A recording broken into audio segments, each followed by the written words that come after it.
Sebab Allah maning ketok sama Asina.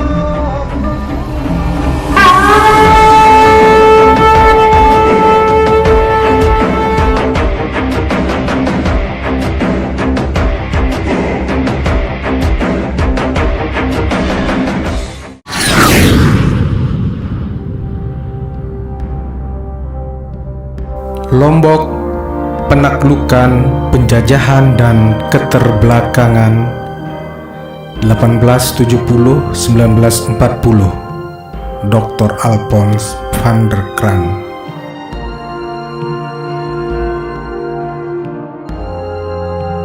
Pengantar penerjemah.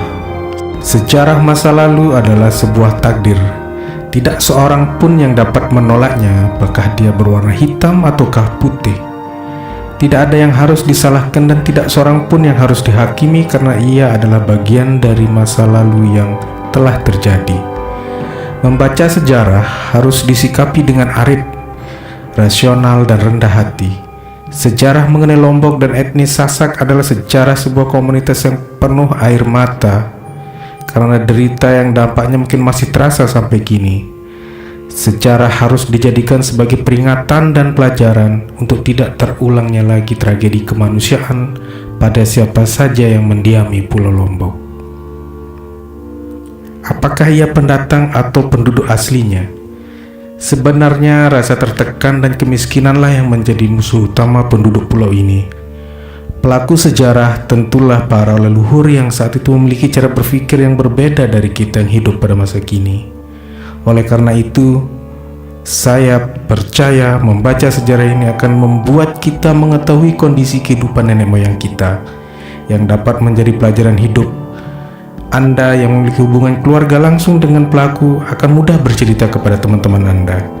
Seperti juga penerjemah, saya yakin banyak masa lalu yang tidak kita ketahui sampai dengan munculnya buku ini dan di tahun 1980-an. Namun demikian, kami menilai bahwa sekaranglah waktu yang pas untuk menerbitkannya di Indonesia setelah memperoleh izin dari penyusunnya Dr. Alphonse van der Kraan. Judul asli buku sejarah ini adalah Lombok Conquest, Colonized and Underdevelopment 1870 until 1940. Diterbitkan pertama kali oleh Asian Studies Association of Australia dengan penerbit Heinemann Educational Books Asia Ltd. Dari sejarah ini pula kita mengetahui dan dapat memahami bahwa suku Sasak adalah suku yang tidak memahami politik, sehingga karena keluguannya lalu meminta bantuan penjajah asing Belanda untuk mengusir penjajah lokal Bali Karangasem. Sebelumnya, Bali Karangasem pun konon datang ke Lombok karena diundang oleh seorang saudara Datu Pejanggi, yakni Arya Banjargetas. Konon saudaranya. Itu jadi sebuah pertanyaan, guys. Yang konon dihina oleh Datu. Dan sejarah tentang Banjargetas ini sendiri kita bahas di video yang lain, karena yang ini saya akan mengupas buku disertasi van der Kraan. Menyimak sejarah itu pula lah orang Lombok atau Sasak juga sering dinilai kurang patriotis karena berkolaborasi dengan Belanda untuk mengusir pengaruh Bali Karangasem dari Pulau Seribu Masjid ini. Namun jika kemudian Lombok kembali dijajah Belanda, itu adalah cermin tidak pahamnya orang Sasak terhadap politik dan ambisi politik pihak lain. Orang mengibaratkan Lombok sebagai mangsa yang setelah lepas dari mulut harimau kemudian masuk ke dalam moncong buaya. Bagi generasi muda Sasak, saya mengharapkan agar setelah membaca sejarah tanah kelahirannya akan memberikan semangat dan motivasi untuk merubah cara dan etos kerja serta pandangannya untuk selalu melihat ke depan dalam mengejar ketertinggalannya.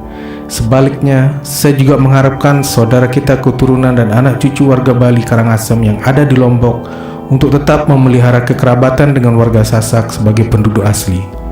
Sebagaimana halnya warga Sasak yang ada di Karangasem dengan keluarga Bali Karangasem, kita semua yakin bahwa pada dasarnya manusia itu memiliki sisi yang baik, Bagi umat Islam, semua yang berada di muka bumi adalah milik Allah, dan semua manusia diberikan hak untuk mendiaminya.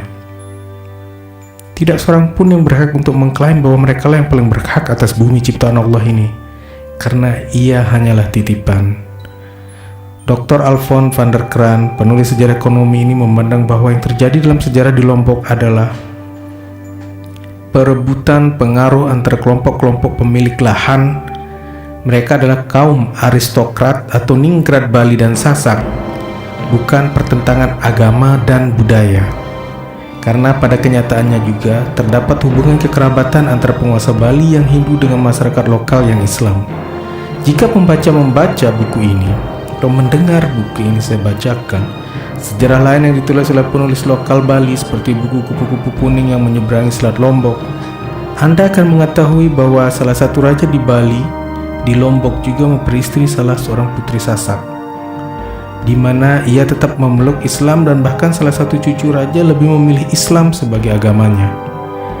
Walaupun demikian, penulis berkesimpulan bahwa pemahaman agama suku Sasak saat itu tentulah masih sangat dangkal, sehingga ada wanita Sasak yang bersuamikan warga Bali yang beragama Hindu, sesuatu yang sangat tidak lazim bagi masyarakat Sasak saat ini. Namun demikian, kita tentu tidak bisa menilai hal itu sebagai sebuah kelaziman karena besarnya pengaruh raja kepada rakyatnya ketika itu dan pada saat mana pemahaman terhadap hukum-hukum agama Islam masih sangat lemah. Membaca nama-nama yang ada pada buku ini mungkin mengingatkan Anda dengan orang yang Anda kenal dan atau mengetahui anak cucu keturunannya. Bagi warga suku Bali atau Sasak, kemudian Anda yang menjadi keturunan mereka akan memahami tingkah pola leluhur Anda ketika itu. Jika mereka termasuk orang yang Anda nilai baik, maka bersyukurlah. Namun jika tidak baik, semoga keturunan mereka tidak mewarisi keburukan itu. Saya berpesan agar kita dapat membangun masyarakat yang ada di Lombok, apapun latar belakang suku, etnis, dan agama mereka, untuk menciptakan keharmonisan dan kesejahteraan dengan mempersempit kesenjangan antara mereka yang mampu dengan mereka yang tidak mampu.